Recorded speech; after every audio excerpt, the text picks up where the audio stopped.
Hi everyone. आज के video में हम बात करेंगे कि ट्वेल्थ के बाद आप कैसे मर्चेंट नेवी ज्वाइन कर सकते हो। आपको मर्चेंट नेवी जाना है, as a officer level job करना है मर्चेंट नेवी में, शिप में। तो क्या प्रोसेस है, कौन से एग्ज़ाम्स देने पड़ते हैं, कौन सी कॉलेजेस, क्या एलिजिबिलिटी क्राइटेरिया है, सारे डाउट्स इस वीडियो में आपको क्लियर कर देंगे।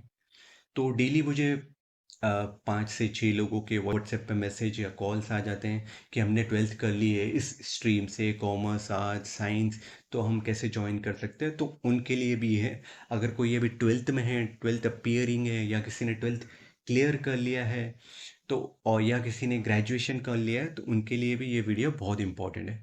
तो चलिए वीडियो स्टार्ट करते हैं। देखो, मर्चेंट नेवी आपको ज्वाइन करना है तो आपको एक एंट्रेंस एग्ज़ाम है, वो क्लियर करना पड़ेगा। उसका नाम है IMUCET। ये एक कॉमन इंटरेस्ट टेस्ट रहता है मैरीटाइम यूनिवर्सिटी का।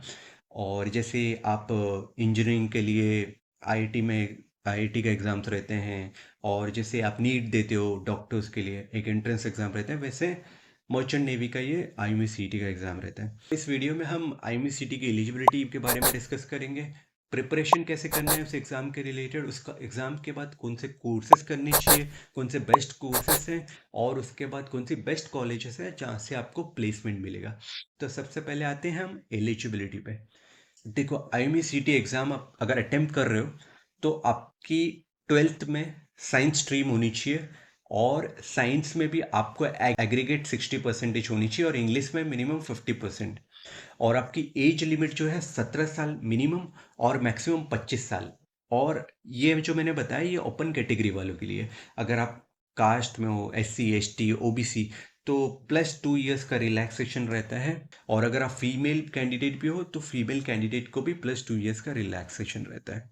और उसके बाद आ जाते हैं कि सर हम IMECT एग्ज़ाम तो दे देंगे, इसका फॉर्म कब रहता है, एग्ज़ाम्स कब रहते हैं।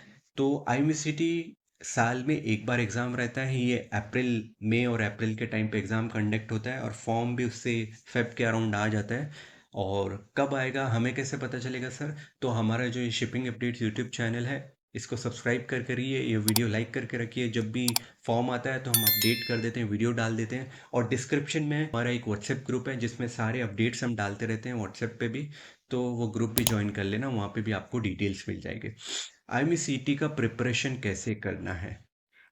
देखो, IMECT का प्रिपरेशन कैसे करना है और उसके एग्ज़ाम्स कैसे होता है वो मैं आपको बताता हूँ। IMECT का एग्ज़ाम होता है आपके 12th के सिलेबस के रिलेटेड। उसमें फिजिक्स में 50 क्वेश्चंस रहते हैं, केमिस्ट्री के 25 क्वेश्चन, मैथ्स के 50 क्वेश्चन, इंग्लिश के 25, जनरल नॉलेज और एप्टीट्यूड के 25 टोटल हो गया 200 क्वेश्चन। और ये सारे MCQs फॉर्मेट में रहते हैं, वो भी आगे मैं आपको बताऊंगा। और आपका एक क्वेश्चन सही हुआ तो +1, अगर रॉन्ग हुआ तो नेगेटिव मार्किंग है 0.25 की।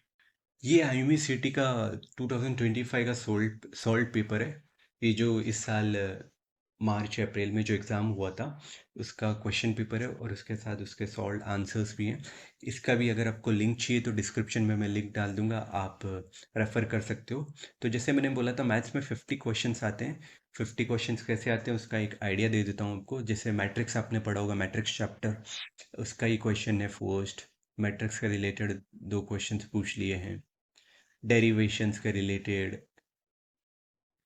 प्रोबेबिलिटी के क्वेश्चंस आ रहे हैं। ये ज्योमेट्री के क्वेश्चंस हैं, इंटीग्रेशन। और जैसे मैंने बोला था, केमिस्ट्री के क्वेश्चन आते हैं 25। तो केमिस्ट्री के रिएक्शन के रिलेटेड वांट ऑफ फैक्टर पूछा है इसमें। बहुत जन को ये क्वेश्चंस और आंसर इजी लगेंगे, बट बहुत जन को हार्ड लगेंगे। उनको क्या करना है, कैसी स्ट्रैटेजी होनी चाहिए, वो भी मैं आपको आगे वीडियो में बताऊंगा। ये वीडियो कंप्लीट देखना आप। फिजिक्स के क्वेश्चंस बोले थे मैंने आपको 50 क्वेश्चन, ये न्यूटन के लॉ के रिलेटेड, प्रोजेक्टाइल मोशंस के रिलेटेड क्वेश्चन आया। The two balls are projected at angle 45 degree and 60 degree in the ratio, then ratio of initial velocities पूछा है। जैसे मैंने बोला था, 25 क्वेश्चन एप्टीट्यूड के आते हैं। एप्टीट्यूड में फर्स्ट क्वेश्चन आया, pen is equal to paper. Pen से लिखते हैं हम पेपर पे, तो पेंसिल, इरेजर नहीं, कीबोर्ड, CPU नहीं, ब्रश और कैनवास। ब्रश से हम कैनवास पे पेंट करते हैं। तो C is the answer. Next है कि 2 4 6 8 10, उसके बाद 12 आएगा। बहुत ईजी है एप्टीट्यूड, तो बहुत जन कर लेते हैं। एप्टीट्यूड के क्वेश्चन बहुत ईजी रहते हैं। इंग्लिश के क्वेश्चन, इंग्लिश में टेंसेस के बारे में पूछते हैं, सेंटेंस फॉर्मेशंस के बारे में पूछते हैं, सिनोनिम्स के बारे में पूछते हैं, फिल इन द ब्लैंक्स के बारे में पूछते हैं। फिर जनरल स्टडी के बारे में, Surat is situated on the which bank of the ये ज्योग्राफी के रिलेटेड क्वेश्चन है। Tapi which state is known as the rice bowl of India, Andhra Pradesh. तो ये बहुत सारे जनरल स्टडीज़ के जीके के क्वेश्चन हैं, आप रेफर कर लेना, डिस्क्रिप्शन में लिंक है। तो मैंने अभी प्रिपरेशन और एलिजिबिलिटी के बारे में बता दिया। उसके बाद अगर आपने एग्ज़ाम क्रैक कर लिया तो कौन सा कोर्स करना है। बेसिकली डीएनएस कोर्स रहता है, बीएससी कोर्स रहता है, डेक साइड में ज्वाइन करना है। अगर आपको इंजन साइड में ज्वाइन करना है तो वो मरीन इंजीनियरिंग के रिलेटेड आपको 4 साल की इंजीनियरिंग कंप्लीट करनी पड़ेगी। बेसिकली लोगों को डाउट रहता है डीएनएस और बीएससी के बारे में। डीएनएस 1 साल का डिप्लोमा है जिसमें आपको फीस 5 से 7 लाख की रहती है, बट बीएससी एक पूरी डिग्री है जिसमें आपको 3 साल पूरा कॉलेज जाना पड़ता है और 7 से 15 लाख का खर्चा आता है उसमें। मैं ज़्यादातर स्टूडेंट्स को सजेस्ट करता हूँ कि भाई डीएनएस ही करो। 1 साल आप पढ़ोगे और उसके बाद आपको जॉब लग जाएगी। और डीएनएस से पहले आप अपना जॉब कंफर्म कर लेना। जॉब कंफर्म कैसे करना है, स्पॉन्सरशिप ले लेना है। स्पॉन्सरशिप मतलब कंपनीज के, शिपिंग कंपनीज खुद के एग्जाम्स लेती हैं और फिर स्टूडेंट्स को दे देती है कि भाई ये जॉब लेटर है, जब भी जिस डीएनएस कंप्लीट कर दोगे आप मेरे पास आ जाना, मैं 100% आपको जॉब दे दूंगा। और मैं उनको ही सजेस्ट करूंगा डीएनएस करना जिनके पास स्पॉन्सरशिप या जॉब लेटर अवेलेबल है।